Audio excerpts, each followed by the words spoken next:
Au départ, le producteur, lui, dans les règles habituelles de fonctionnement, lui, il a un scénario, un réalisateur, éventuellement un casting principal.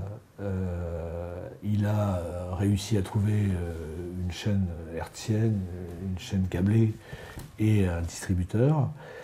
Et il peut se poser la question, à ce moment-là, ou un peu avant, de savoir comment le film va pouvoir se fabriquer, dans quelle économie, en combien de temps, dans quel dispositif, à quel endroit, enfin à peu près à quel endroit, si c'est un endroit, si ça doit se faire à l'étranger, vous pouvez avoir quelque chose qui se fasse sur une île déserte dans le Pacifique et que vous allez faire dans l'océan Indien.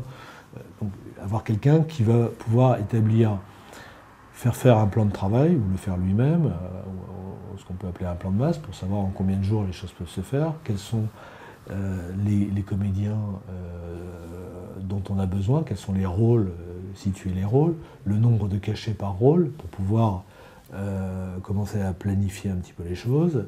À partir de là, de savoir combien ça coûterait, de faire un devis estimatif qui va pouvoir donner une enveloppe estimative de l'argent que le producteur va devoir trouver.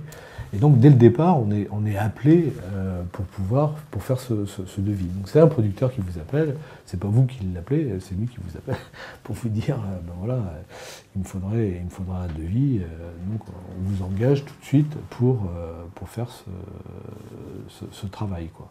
Donc vous, quand vous faites le travail, vous allez faire un plan de travail, un devis, et par la suite, une fois que vous avez fait ça, lui, il connaît à peu près l'économie du film, et il va aller chercher de l'argent pour pouvoir lancer,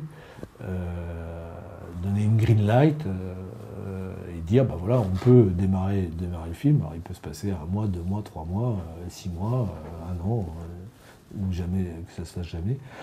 Mais il y a un laps de temps lors duquel le producteur va, lui, aller chercher de l'argent, parce qu'il va se recaler un petit peu par rapport à ce que vous lui avez dit, quoi. De fait, le devis est un devis idéal, sauf que ce qui a un petit peu changé, c'est que jusqu'à maintenant, on avait des producteurs qui nous engageaient et qui nous disaient, ben voilà, tu me fais un devis, et ils nous faisaient, j'allais dire, entièrement confiance, presque aveuglément. Aujourd'hui, il y a toujours quelqu'un d'autre, comme je disais tout à l'heure, qui peut venir en disant « moi je peux faire mieux ». Donc dès le départ, il faut penser à faire un devis que ce ne soit pas n'importe quoi, quoi. Il faut tout de suite être relativement juste pour pouvoir...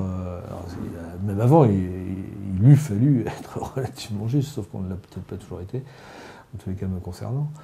Mais aujourd'hui, il y a toujours, on peut avoir des disparités de 100, 200, 1000, 300 000, 1 million, 1,5 million d'euros selon les films. De toute façon, le directeur de production est le vrai médiateur, pas seulement avec le producteur, parce que lui, il y a le producteur qui lui dit tu dépenses trop d'argent et j'aurai jamais les moyens.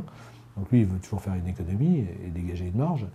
Donc là, ça c'est fait.